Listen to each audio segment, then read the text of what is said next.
Graça e paz, queridos. Essa é a nossa aula sobre o livro de Atos. A gente vai ver um pouquinho da formação do livro de Atos, quem escreveu esse livro e por que nós temos uma aula tão dedicada ao livro de Atos propriamente dito. Porque Atos vai revelar o início do ministério do Espírito Santo, chamado também por alguns teólogos como o Evangelho do Espírito Santo. E a gente vai ver também um pouquinho de Pedro, o Concílio de Jerusalém, sobre a vida do apóstolo Paulo, e a gente vai caminhar e entender um pouquinho do contexto que se deu o livro de Atos. Então, o livro de Atos ele é escrito por Lucas. Lucas ele é o escritor do livro de Lucas e ele escreve também o livro de Atos. Ao meu entender e ao entender majoritário dos teólogos, da teologia, se diz que Atos é uma continuação do livro de Lucas. Lucas ele relata a história daquilo que Jesus continuou a fazer e a ensinar por meio do Espírito Santo. Os primeiros discípulos nesse livro de Atos. Lucas vai relatar a relação que havia com os primeiros discípulos, a vida apostólica, o surgimento da igreja, o derramado do Espírito Santo, tudo isso no livro de Atos. Nós vamos ver também parte do trabalho que os apóstolos empreenderam 30 anos depois da ressurreição e da ascensão de Cristo aos céus. Então, o livro ele é dividido em 28 capítulos, ele não tem um final, como os outros livros do Novo Testamento tem uma saudação de final. O livro de Atos não tem um fechamento. A gente entende que o livro de Atos ele é um livro para ser exatamente vivido pela igreja. E ele vai dizer assim, deixa eu acessar aqui a minha Bíblia, Atos capítulo 28. E é engraçado que a gente já começa a aula sobre o livro de Atos falando do último capítulo, não é verdade? Mas a gente vai voltar lá para o início, mas eu queria trazer essa percepção que Atos é um capítulo a ser vivido. Atos não foi encerrado, o livro de Atos não foi encerrado, ele continua na minha e na sua vida, amém? E termina assim o livro de Atos. Paulo morou durante 2 anos na casa que alugou e recebia todos que iam visitá-lo. Falava a eles com toda a coragem a respeito do reino e ensinava acerca de Jesus Cristo. E tinha toda a liberdade para assim fazer. E termina o livro. Ou seja, dá uma ideia de uma continuidade. E que continuidade é essa? Nós, a Igreja de Cristo sobre a face da terra, nós, com essa vivência no Evangelho, continuamos a viver e escrever com nossas vidas o capítulo 29 e o capítulo 30 do livro de Atos, amém?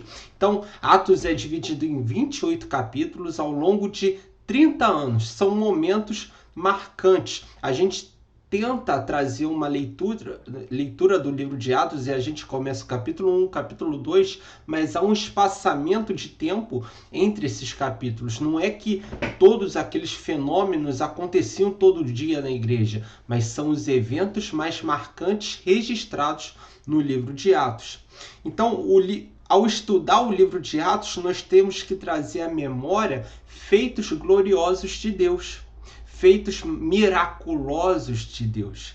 Alimentar, Hernandes Dias Lopes vai dizer assim, ao estudar Atos, nós alimentamos a nossa alma com a esperança de que o mesmo Deus que realizou coisas exponenciais no passado tem o poder para realizar de novo em nossos dias, amém? Então, aqueles feitos que estavam nos 28 capítulos de Atos, que Deus realizou no passado, nós, ao lermos esse livro, temos que entender que como foi feito no passado, Deus ele é o mesmo ontem, hoje e será para sempre. E esses atos registrados no livro de Atos podem ser agora manifestos por meio de nós. A igreja continua sobre a face da terra, operando nos dons, levando o evangelho, sendo luz para esse mundo e sendo o veículo de salvação para o perdido. Então Jesus não está fisicamente presente no livro de Atos, mas nós vemos a atuação da pessoa do Espírito Santo guiando a sua igreja. Amém? O livro de Atos ele vai trazer essa narrativa da ação do Espírito Santo, do ministério do Espírito Santo sobre a vida daquelas pessoas, a vida apostólica, direcionando para tudo aquilo que Cristo já havia dito, já havia anunciado, relembrando as coisas que Cristo já havia falado. Então o Espírito Santo continua agindo assim como em Atos. O Espírito Santo age em nossos dias, assim como agiu naqueles 28 capítulos de Atos. O Espírito Santo age também em nossos dias. Às vezes eu vou tomar um pouquinho de água porque vou falando e precisa molhar um pouquinho a garganta. Então a gente tem que ter noção que o autor do livro de Atos é Lucas. Lucas ele é chamado de o médico amado. Ele era médico. Ele não viveu junto com Cristo, mas ele era um pesquisador e ele vai fazer essa pesquisa e escrever sobre a vida de Jesus no próprio livro de Lucas, e no livro de Atos ele vai trazer agora a descrição da atuação do Espírito Santo na Igreja de Cristo. Então, a gente pode dizer que o livro de Lucas e o livro de Atos se parecem e, de repente, em algum momento foram um livro só, como uma primeira parte em Lucas e uma segunda parte em Atos. Então, se hoje você está assistindo essa aula, você tem que ter noção que o livro de Lucas, ele traz essa concepção de mostrar o ministério prático de Jesus. Lucas, além de médico, ele era um pesquisador, ele não viveu no tempo de Jesus, mas ele faz uma pesquisa de campo e o Evangelho de Lucas vai compor a parte dos evangelhos sinóticos, que há relatos de Lucas que estão em João e que estão em Mateus, e relatos muito parecidos. Ao que tudo indica, a teoria da fonte aqui é que existia uma fonte originária que continha a descrição daquilo que Jesus fez em vida e que Lucas, Marcos e Mateus beberam dessa fonte. João não. Lucas, Marcos e Mateus beberam dessa fonte e há relatos muito parecidos, mas com perspectivas diferentes. E isso mostra a veracidade dos evangelhos, mas isso é uma outra aula. Agora a gente vai se ater ao livro de Atos, que é o que tudo indica, parece ser uma segunda parte dos escritos de Lucas, o médico amado. Então, a história da igreja nesses livros parece que ficou junta. A nossa Bíblia ela não é organizada por autoria, mas é um conjunto de grandes livros. Por isso que Lucas está separado de Atos. Lucas ele é um médico, então vai dizer relatar que ele é médico vai dizer respeito ao seu alto grau de instrução, de ensino, de qualidade de ensino. Ele dedicou-se a escrever a história. Lucas dedicou-se a escrever a história. Na iconografia, temos próximo a Lucas o sacrifício de Jesus. A iconografia, para quem não conhece, é aquele desenho clássico que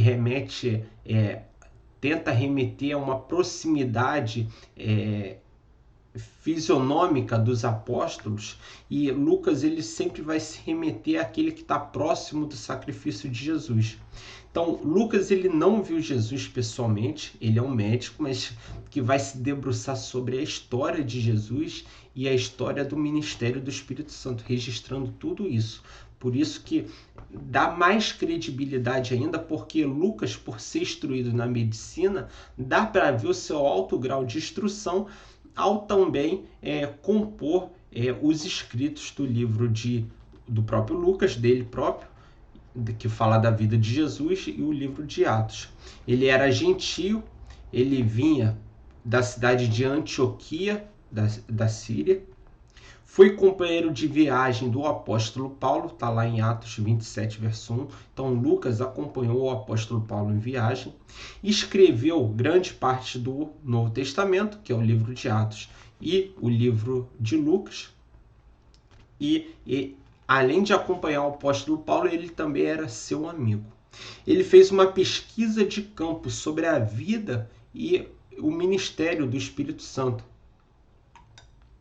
Perdão, a vida de Jesus e o ministério do Espírito Santo. Foi uma pesquisa que ele se debruçou, uma pesquisa de campo. Lucas e Atos representam percentualmente a maior parte do Novo Testamento. Em percentuais, Lucas e Atos é a maior parte do Novo Testamento. E a gente vê ao ler o primeiro capítulo de Atos, que Atos é endereçado a um tal de Teófilo, e começa assim, ao excelentíssimo senhor Teófilo, ou seja, alguém que era provavelmente uma autoridade, porque o pronome excelentíssimo remete a alguém que tinha uma autoridade. Então já dá para ver que a carta de Atos e o Evangelho de Lucas, que são endereçados a esse excelentíssimo Teófilo, dá para ver que é uma pessoa de autoridade, uma pessoa que tem poder. Então já dá para ver que não seria escrito de qualquer maneira, porque está sendo endereçado ao Senhor excelentíssimo Teófilo, a alguma autoridade daquele tempo. E também, Lucas, ele não era judeu, como eu falei, ele era gentil. Ele não era um dos 12 apóstolos, Lucas não fazia parte dos 12 apóstolos, ele nem sequer viu Jesus pessoalmente, mas Deus usa Lucas sem grandes credenciais, e sem uma credencial apostólica, e traz Lucas, convida Lucas, por meio da sua graça irresistível, a escrever o testemunho de Jesus, da sua obra, e o testemunho do ministério do Espírito Santo. E o que isso traz para mim? De repente, você e eu, nós não temos uma grande credencial assim no ministério, nós não temos uma grande credencial como tinha os apóstolos daquela época, mas Deus escolhe Lucas.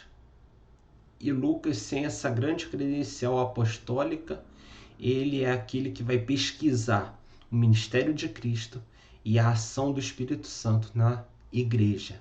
E vai escrever grande parte do Novo Testamento. E Lucas era uma pessoa comum, um médico comum, mas que foi chamado a viver o propósito de Deus. Amém?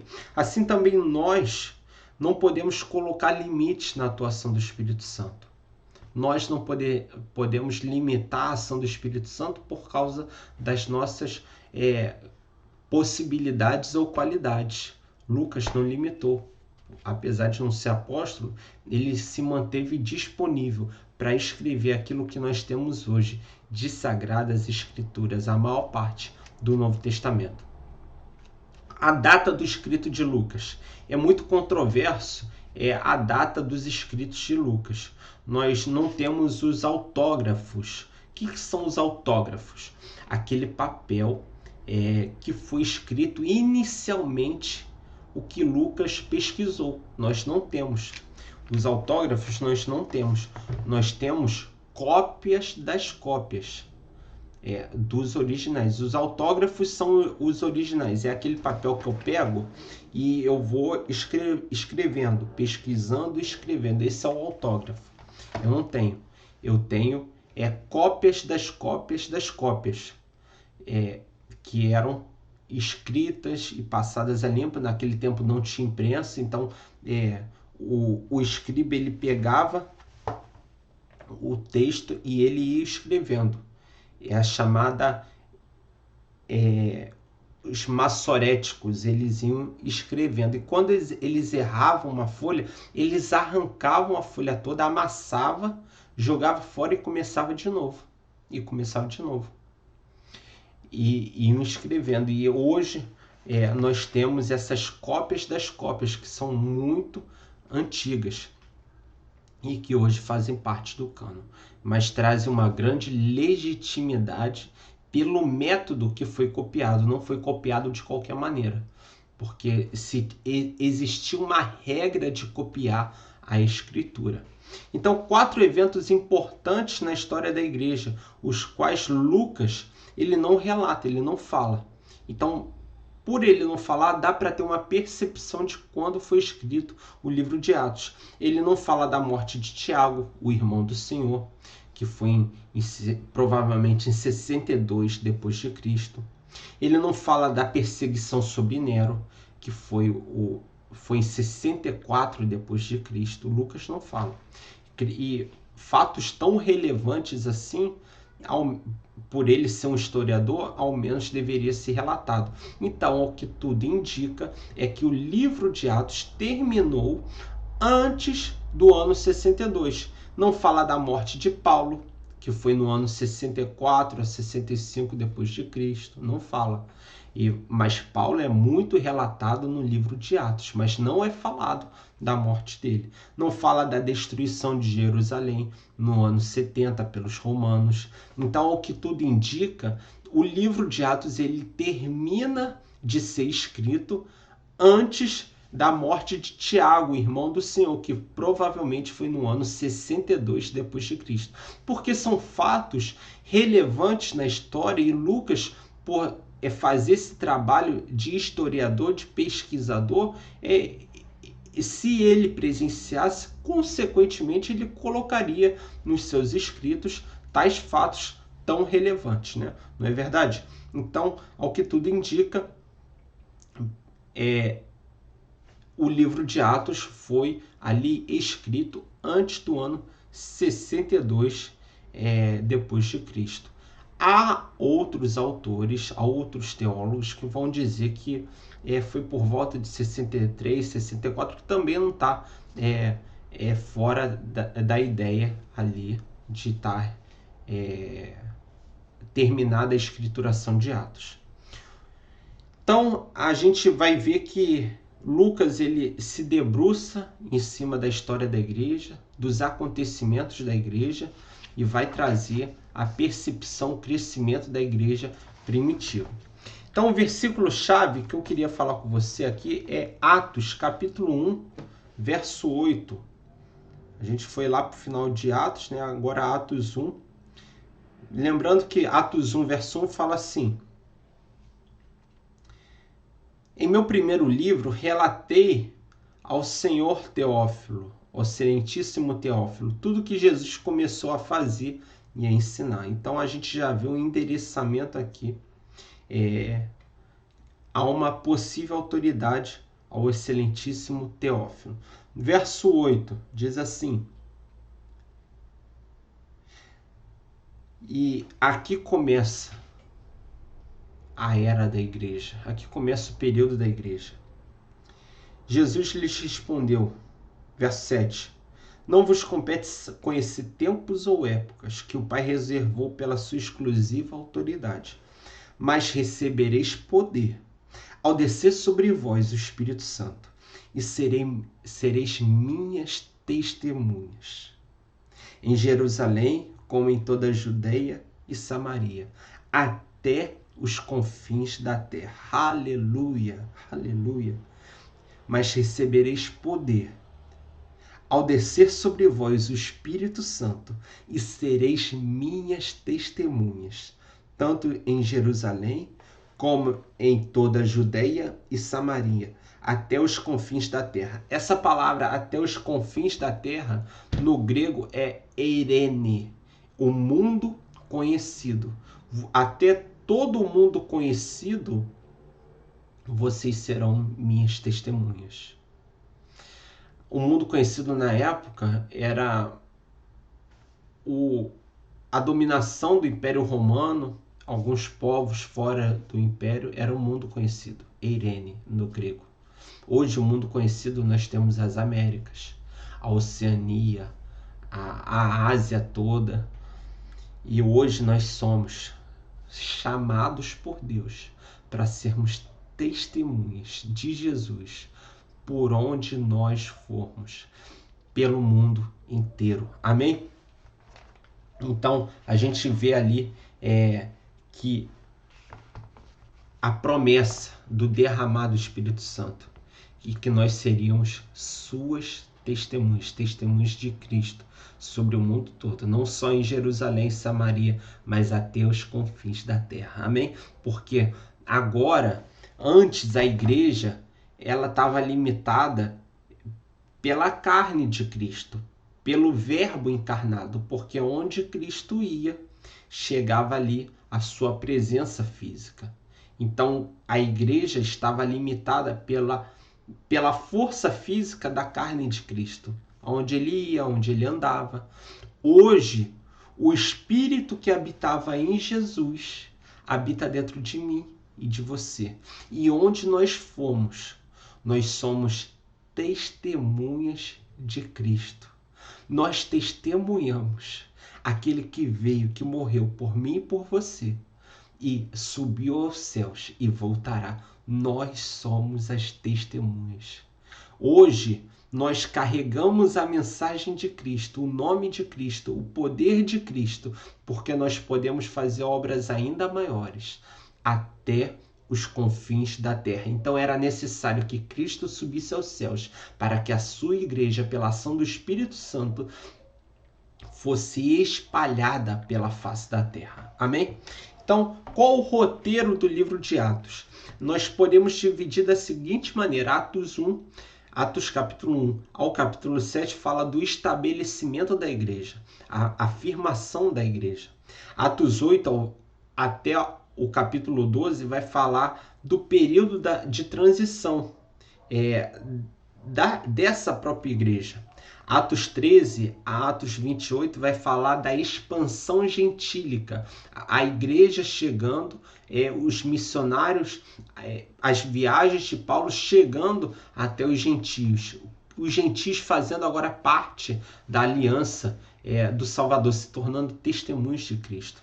Nós também podemos dividir Atos 1 a Atos 7 como o período em Jerusalém, Atos 8 e Atos 12 como o período em Judeia e Samaria, e Atos 13 a Atos 28 até os confins da terra.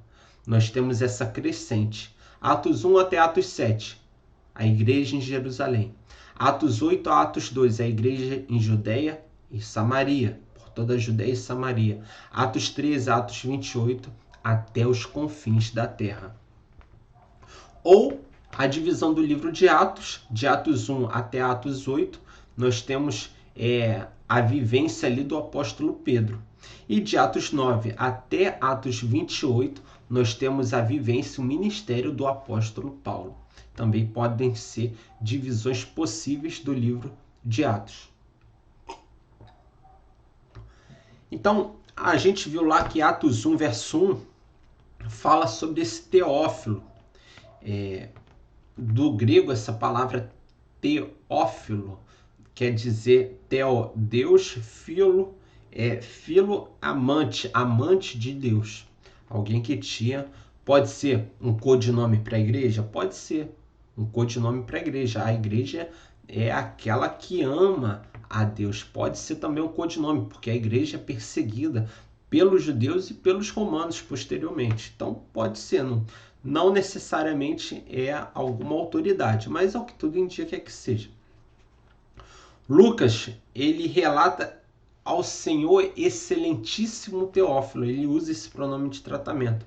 Talvez a obra de Lucas, do escrito do livro de Lucas e de Atos, foi encomendado por essa pessoa que tinha uma grande autoridade, para saber mais. E Lucas foi esse que produziu essa obra e entrega agora essa obra a esse excelentíssimo Teófilo que a teria encomendado. Ou Lucas também tem endereçado essa obra a Teófilo por ser uma pessoa muito importante no império, haja visto o pronome excelentíssimo. Ou talvez seja uma peça jurídica em que Teófilo está lendo ali e o pronome excelentíssimo pode ser também endereçado a um juiz, para defesa ali de Pedro e de Paulo, uma peça jurídica. Também há essa possibilidade.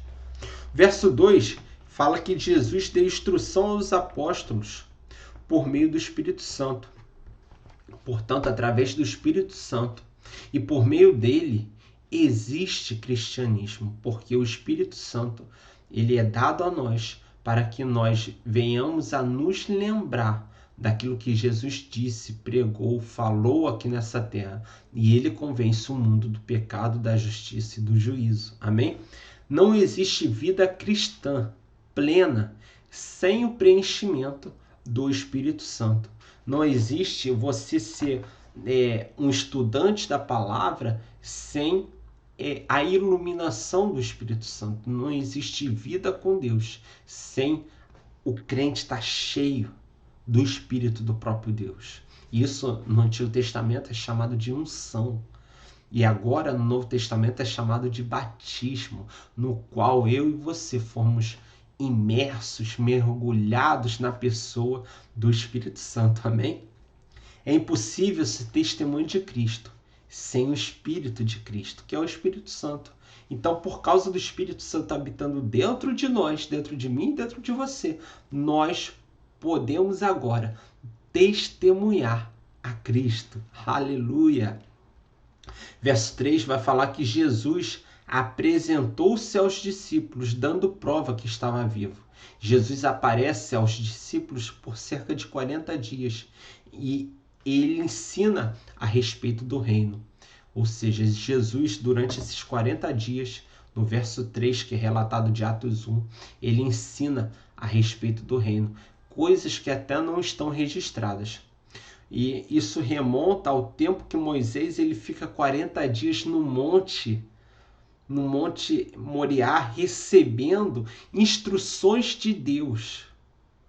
Note que há uma familiaridade, há algo que conecta esse período de instrução. Na antiga aliança, Moisés sobe ao monte, não o Monte Moriá, mas ao Monte Sinai, e ali no Monte Sinai, Moisés sobe e tem durante 40 dias instruções diretamente de Deus. E agora Jesus ressurreto com os seus apóstolos fica com eles por cerca de 40 dias ensinando do reino. Aleluia! Isso é tremendo, porque assim como aconteceu na antiga aliança, acontece na nova, antes baseada na lei, agora na graça do Senhor Jesus.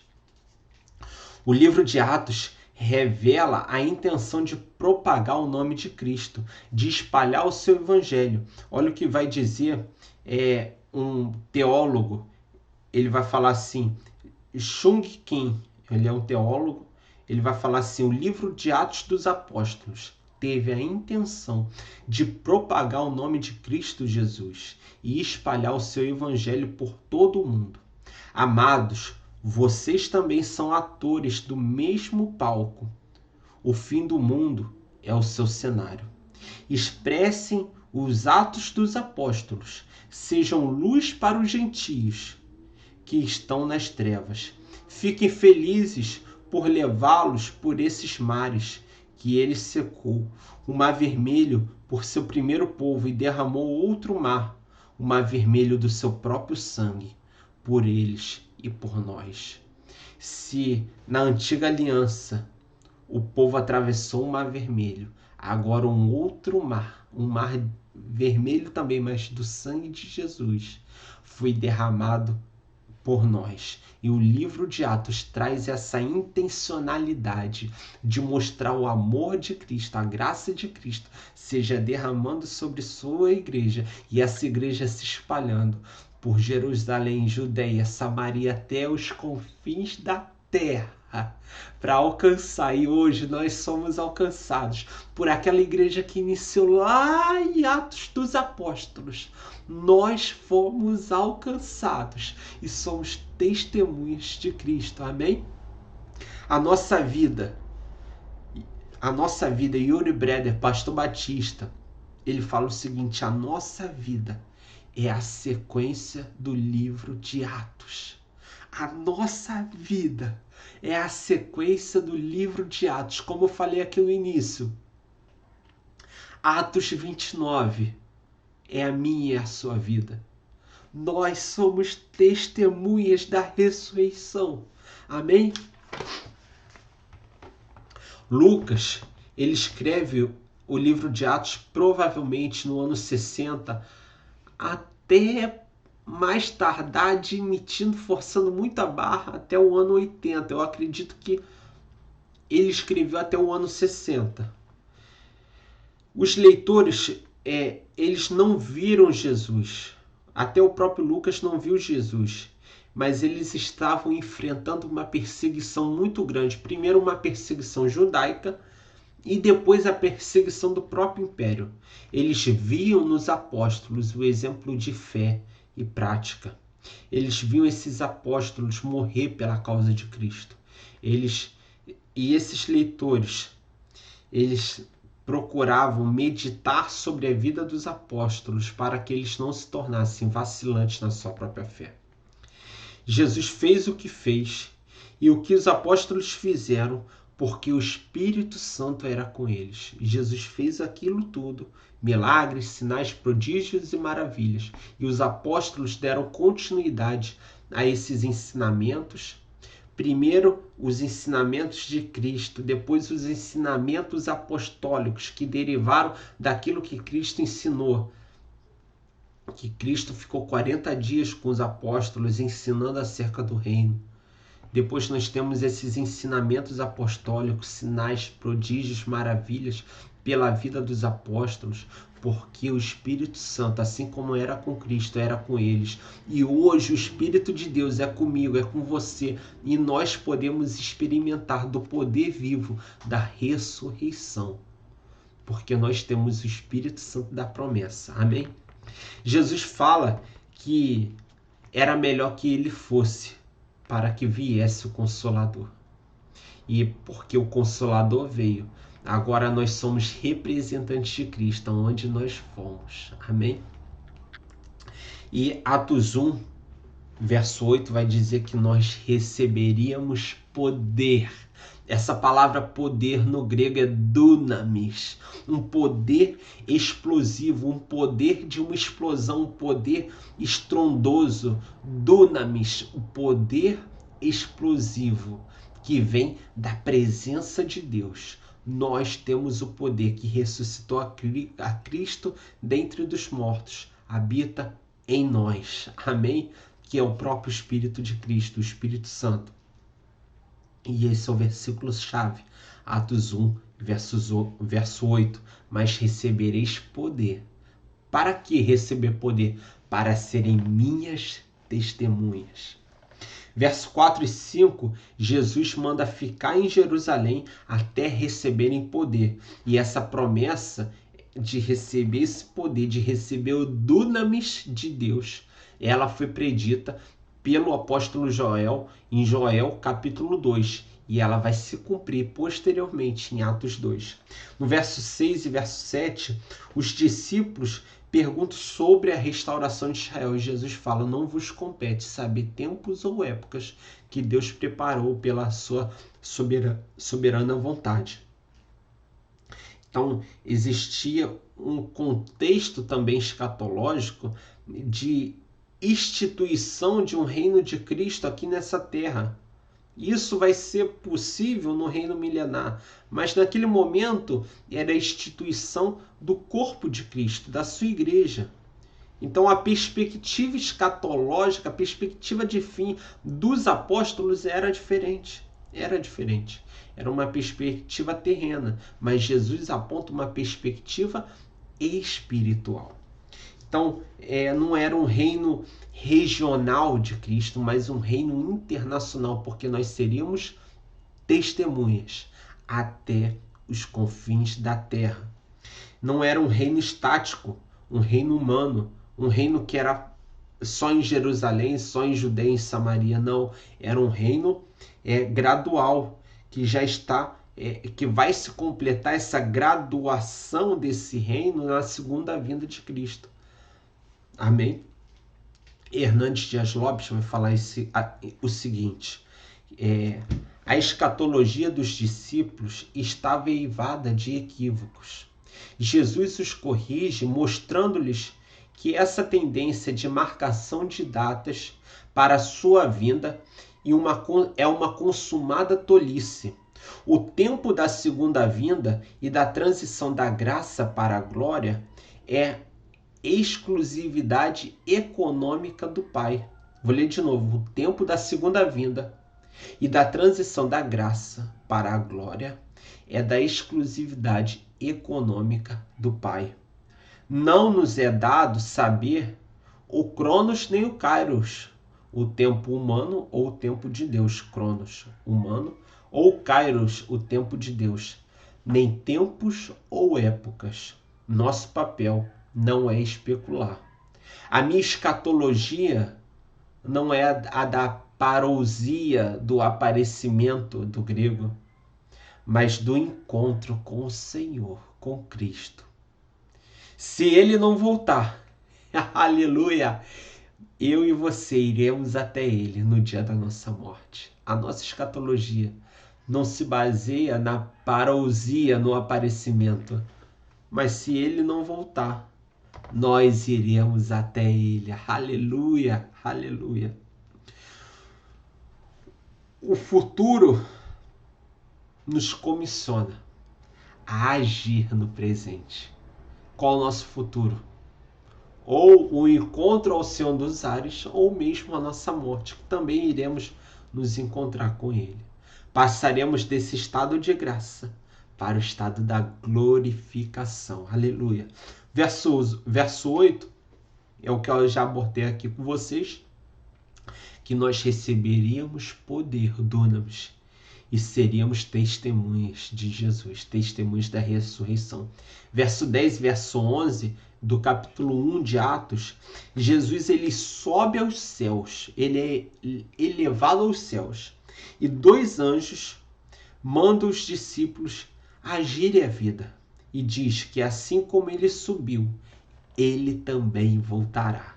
Não fiquem só olhando para ele que está subindo. Assim como ele sobe, ele voltará. Aleluia. Mas nós temos uma missão aqui nessa terra, que é testemunhar a Cristo por meio do Espírito Santo, que nos capacitou com o dunamis. Aleluia. Justo Gonzalez, ele fala assim, ele é um autor cubano, ele fala assim: homens com os olhos voltados para cima, olhando somente para a eternidade, é esquecer de viver o aqui e de testemunhar. Homens com olhos voltados para cima e olhando somente para a eternidade, é esquecer de viver o aqui e de testemunhar a Cristo. Então, nós temos que ter os nossos olhos na eternidade, sim, mas não somente na eternidade, porque nós ainda estamos aqui e temos um propósito de Deus e em Deus para cumprir aqui nessa terra. Então, Atos 1, do verso 13 ao verso 14, os discípulos estão reunidos em um só propósito. E Jesus, ele deixou claro que era para eles ficarem em Jerusalém até receber poder do alto, até receberem o Espírito Santo da promessa. E aí, após receber o Espírito Santo da promessa, vai começar um período de dor também. Um período de perseguição à igreja, iniciada pelos judeus e depois pelos romanos. Nós não receberemos poder do Espírito Santo sem a obediência. Foi uma ordem expressa de Jesus: fiquem em Jerusalém até que desça sobre vós o Espírito Santo. Então, a condição para receber o Espírito Santo é uma condição de obediência. A igreja só seria espalhada por Judeia, Samaria até os confins da terra, se fosse cumprida a ordem de ficar em Jerusalém até a vinda, a descida do Espírito Santo. Ou seja, se nós queremos receber o Espírito Santo, há um lugar de obediência que eu e você devemos estar. O ambiente da vida do Espírito Santo revela obediência, voltar para Jerusalém. Expectativa, constante oração, vai falar no verso 14. Eles estavam reunidos em um só propósito, em constante oração. E unidade, reunidos em oração em um só propósito. Esse é o ambiente de manifestação da presença de Deus. Obediência, expectativa e unidade. Obediência, voltem para Jerusalém e esperem receber o Espírito Santo. Voltem, uma ordem, obediência, para receber o Espírito Santo. Expectativa, constante oração, verso 14. E o verso 13, unidos em um só propósito, unidade. Obediência, expectativa e unidade. João, Pedro e Tiago estavam há pouco tempo vendo quem era maior no reino de Deus e perguntando a Jesus. Pedro havia negado a Jesus, mas a unidade, ser igreja, remete a um local, a um lugar em Deus de reconciliação, a um lugar em Deus de perdão. E aqueles que estavam disputando, Senhor, quem vai ser maior no seu reino? Pedro, que havia negado Jesus, agora eles estavam unidos, aleluia, em um só propósito. A unidade do corpo traz reconciliação, traz perdão. E esse é o ambiente da vinda do Espírito Santo.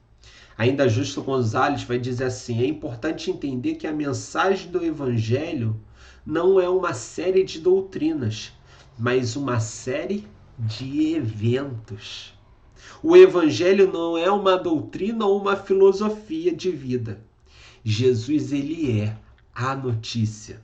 E com toda a notícia, os que a transmitem são dela testemunhas. Jesus, ele é a notícia. Ele veio, se fez maldito no meu e no seu lugar. Ele ressuscitou, e porque ressuscitou, nós somos salvos. Ele é a notícia. E quem fornece essa notícia é testemunha. Aleluia. Eu e você somos testemunhas da ressurreição até os confins da terra. E nós temos dentro de nós o Espírito Santo da promessa, o dunamis de Deus, que vai testificar isso em mim e você. E a gente vai ver que Judas, ele havia se suicidado, ele havia entregue a Jesus e ele se suicidou, e precisa agora escolher um apóstolo no lugar dele. E os discípulos possuem a expectativa de recompletar. Então, o número dos apóstolos eram 12, que remetia às 12 tribos de Israel. E eles agora têm essa expectativa de recompletar para ter o número 12 de volta, que representava as 12 tribos de Israel. E como Judas agora estava morto, eles queriam colocar alguém no lugar. E a gente vai ver a escolha de Matias. E qual foi o critério?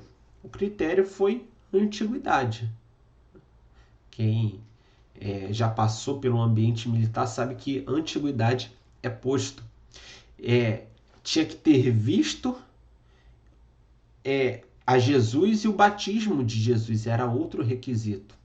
E ter acompanhado a vida de Jesus. E Matias cumpria esses 3 requisitos aí que foi imposto pelos apóstolos. A antiguidade, já tem um tempo de caminhada ali na fé com os apóstolos, visto o batismo de Jesus e acompanhado a vida de Jesus.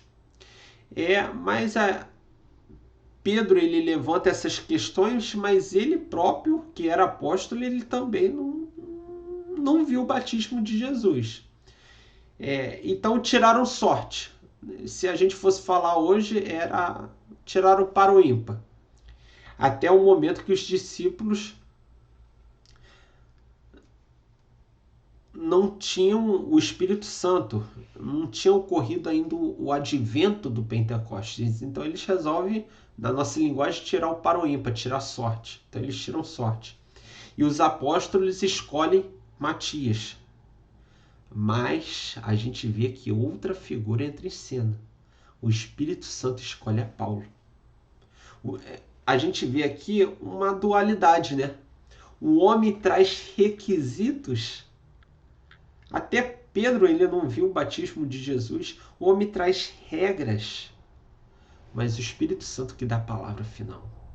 O homem estabeleceu, olha, tem que estar com a gente na caminhada durante o tempo, tem que ter visto e andado com, tem que ter visto o batismo de Jesus, andado com Jesus. Matias era um nome. Não estou dizendo que Matias não era um homem de Deus, não. Eles tiram na sorte. Até aquele momento, eles não tinham recebido o Espírito Santo. Mas o Espírito Santo chama Paulo. As regras não são humanas. As regras são da pessoa do Espírito Santo. E agora a gente vai entrar em Atos 2 e eu só quero deixar um gostinho para você que a próxima aula nós vamos falar da descida do Espírito Santo. O Pentecostes, o advento do Pentecostes não foi algo casual na história, mas foi algo intencional da parte de Deus. O recebimento de poder. Aleluia! E dali, pessoas de 17 nações saíram para voltar para suas terras, para suas nações, agora testemunhando a Cristo, até os confins da terra, testemunhando a Cristo. Mas isso é para uma outra aula. E a gente vai caminhar nesse entendimento. Amém? Graça e paz, queridos.